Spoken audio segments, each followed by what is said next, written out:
Bonjour mesdames et messieurs, je m'appelle Aïda, je suis guide francophone de Saint-Pétersbourg et aujourd'hui nous sommes venus à Peterhof. Peterhof se trouve à 40 km de la ville. C'est une petite ville à 40 000 habitants où se trouve une des résidences d'été des tsars russes qu'on appelle Peterhof. Et souvent dans les guides on peut lire le nom de cette résidence Versailles russe. C'est pas par hasard, parce qu'après avoir vu Versailles en France, Pierre le Grand avait pris la décision de construire sa résidence d'été. Et c'est lui qui avait donné son nom Versailles russe à sa résidence. En ce qui concerne cette visite, normalement pendant notre visite guidée, on voit les trois parties de cette résidence. C'est le jardin supérieur où nous sommes maintenant, l'entrée est libre. Il ne faut pas acheter les tickets pour y aller et pour se promener dans cette partie. Ensuite, je vais vous montrer le palais. C'est le palais qui date des années 20 du XVIIIe siècle où habitait Pierre le Grand en été. Et la dernière partie qu'on visite après la visite du palais de Pierre, c'est le parc inférieur. Le parc avec la superficie de plus de 100 hectares, avec plus de 200 fontaines différentes, avec plusieurs petits pavillons et qui se trouvent au bord du golfe de Finlande, au bord de la mer Baltique. Et maintenant, on s'approche de cette partie. Allons-y. Il faut dire que j'achète toujours les tickets pour une heure et pour une date précise. C'est pour ça qu'il ne faut pas être en retard. Il faut entrer toujours à l'heure. Et bien sûr qu'on entre toujours avec les tickets coupe-fil. Parce que si on n'a pas de ticket et si vous êtes venu tout seul, c'est très compliqué d'acheter les tickets pour visiter le palais parce qu'il faut faire la queue pendant plusieurs heures. Mesdames et messieurs, après avoir visité le jardin supérieur, si vous voulez descendre et voir la partie inférieure, il faut acheter les tickets. Vous pouvez sortir soit à droite, soit à gauche du jardin supérieur et de deux côtés de ce jardin, il y a les caisses. Maintenant, il y a presque personne parce que c'est mois d'octobre, il y a très peu de touristes. Mais en été, toute cette place que vous voyez devant les caisses est plein de monde. Il y a beaucoup de gens, quelques centaines de personnes, je crois. Tandis qu'ici, il y a 10 caisses à peu près, mais à côté de chaque caisse, il y a plusieurs personnes. Ici, on achète les tickets seulement pour entrer dans le parc. Si vous voulez visiter le palais, il faut acheter les tickets dans le palais. Voilà, comme ça, on achète dans quelques instants, on va acheter les tickets et on entrera dans le parc inférieur.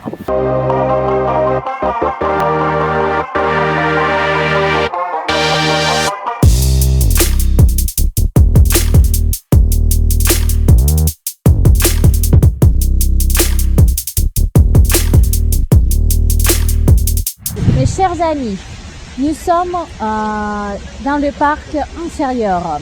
Derrière moi se trouve la grande cascade. C'est la cascade la plus importante et la plus pittoresque de cette partie de Peterhof. Vous voyez la statue dorée, des vraies feuilles d'or. C'est la statue de Saint Samson qui déchire la gueule de lion. Le lion, c'est le symbole de la Suède. Et cette statue a été aménagée d'après l'ordre de la fille de Pierre le Grand, Elisabeth Petrovna, qui régnait après la mort de son père et qui avait décidé de commémorer le jubilaire de la grande victoire de Pierre le Grand dans la guerre contre la Suède.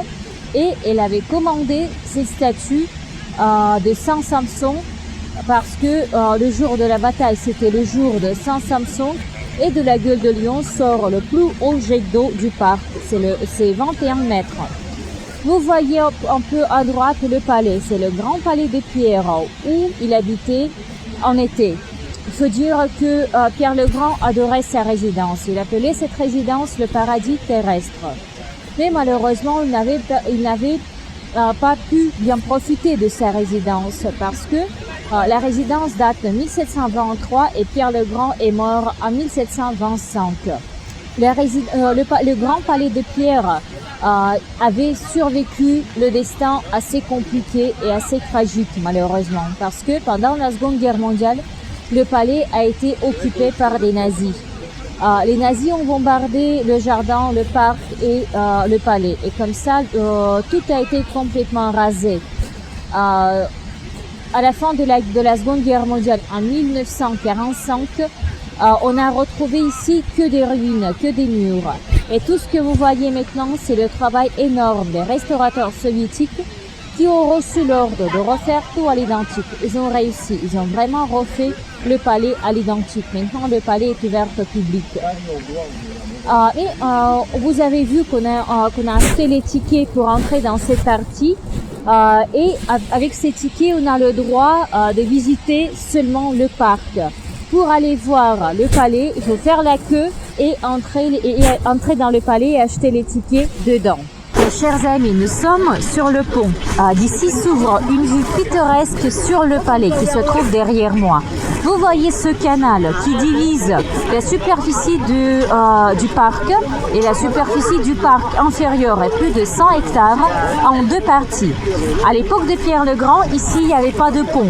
Et comme ça, Pierre le Grand, avec son bateau, pouvait traverser ce canal, s'arrêter devant le palais et monter l'escalier pour entrer dans le palais. C'est beaucoup plus tard, c'était déjà après la mort de Pierre le Grand que sa fille Élisabeth avait décidé de lier les deux parties du parc et de construire les ponts.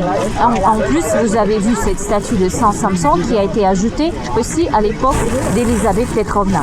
Et si vous regardez de l'autre côté, on verra le golfe de Finlande et l'embarcadère pour les hydroglisseurs. Parce que pour aller visiter Versailles russe, Peterhof, vous avez plusieurs possibilités. Soit vous pouvez venir en bus, en métro, soit prendre un hydroglisseur au centre de la ville, près de l'Ermitage.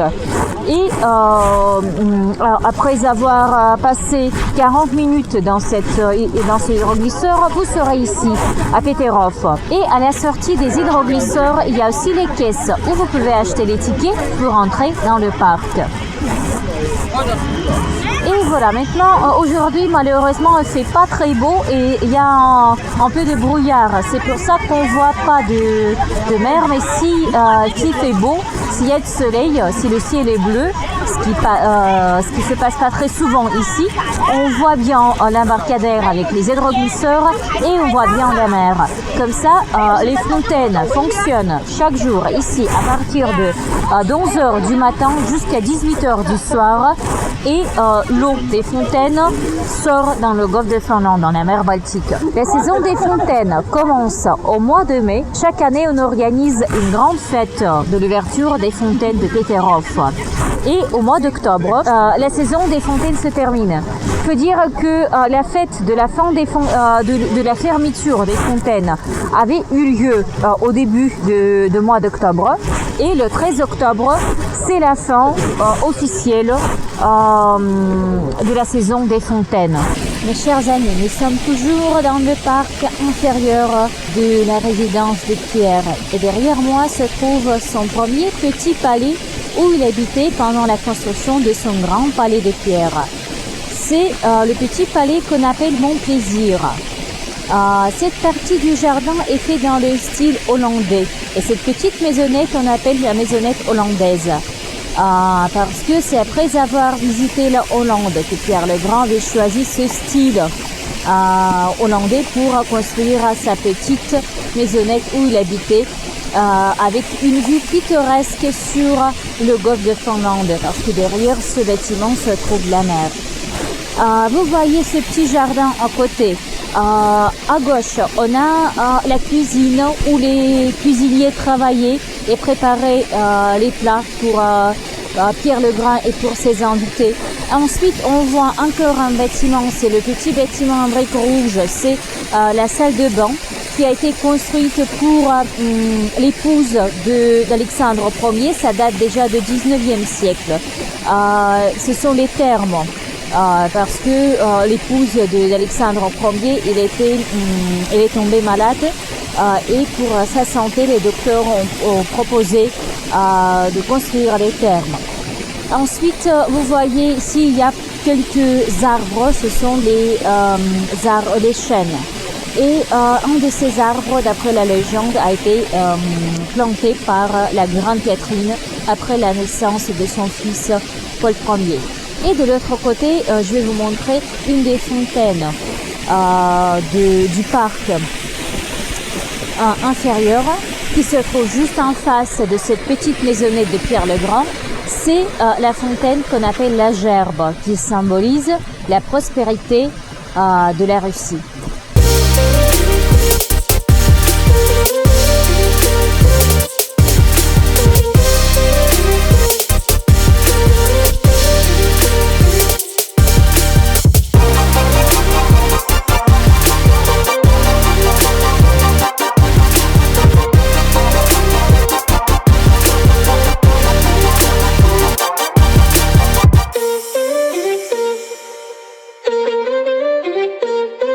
Mes chers amis, derrière moi se trouvent les fontaines surprises qui ont été aménagées à l'époque de Pierre le Grand. Non, ça date du XVIIIe siècle. Le but de ces fontaines, c'était d'arroser les gens. Pour Pierre le Grand, c'était très amusant quand les femmes, ou bien les invités de Pierre, se promenaient dans le parc, voulaient s'asseoir quelque part sur un banc et tout à coup, il y avait des jets d'eau qui les arrosaient. Bien sûr que c'était pas très amusant pour les femmes qui avaient leurs robes énormes, leur coiffure et qui étaient complètement mouillées. Mais Pierre le Grand disait, pour calmer ces gens, que ça porte bonheur d'être arrosé dans le jardin de Pierre le Grand. Ça porte pas seulement bonheur, mais aussi de l'argent. Donc, si vous avez besoin de l'argent, vous pouvez y aller et se promener sous les fontaines. Et comme ça, je vais vous montrer comment ça marche. Je vais passer et je serai soit arrosée, soit pas. Ça dépend.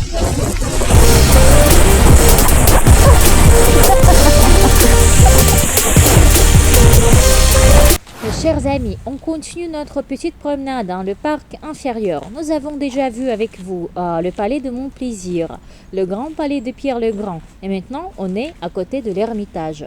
Ce bâtiment est entouré d'un canal d'eau et il y avait un pont-levis. Comme ça, tous les invités qui venaient voir la famille impériale, qui ont été invités dans ce bâtiment pour le déjeuner, bien pour le dîner, entraient dans le bâtiment, s'installaient au premier étage et on montait le pont pour que les gens ne puissent pas entrer sans invitation.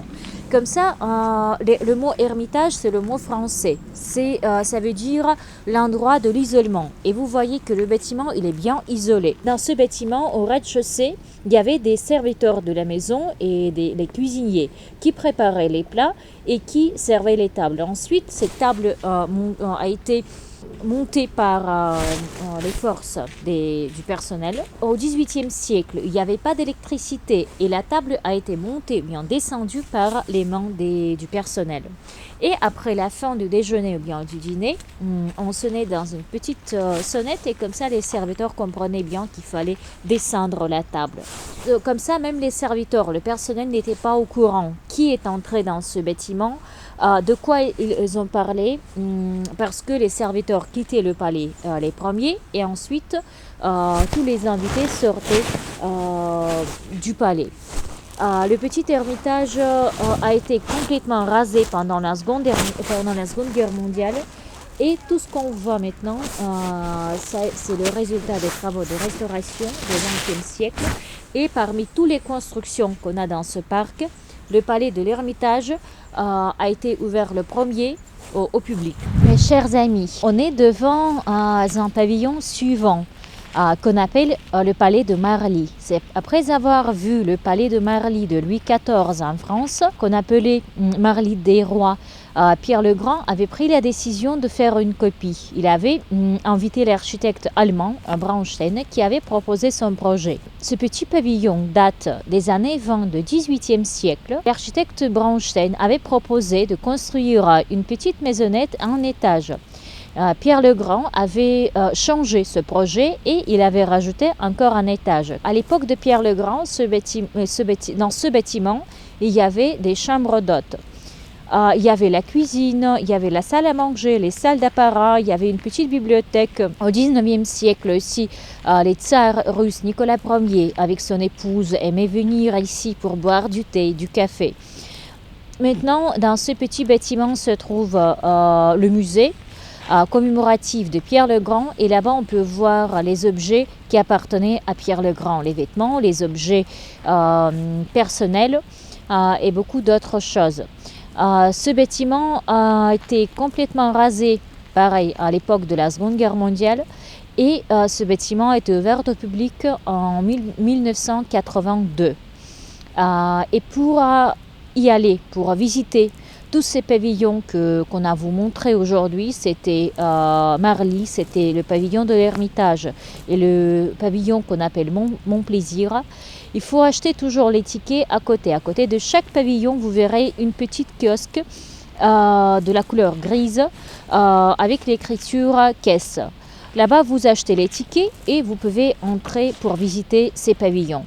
Mais il faut faire attention parce que tous ces pavillons sont ouverts seulement en été. Mes chers amis, notre petite promenade touche à sa fin. J'espère que notre petite vidéo était très intéressante et très utile pour vous. Si vous voulez commander une visite guidée de Peterhof, n'hésitez pas à regarder mon site aida.guide et laissez vos commentaires sous l'article ou bien écrivez-moi sur mon adresse mail qui est indiquée sur mon site. N'hésitez pas à me suivre sur YouTube. Merci pour votre attention. Bisous. Au revoir.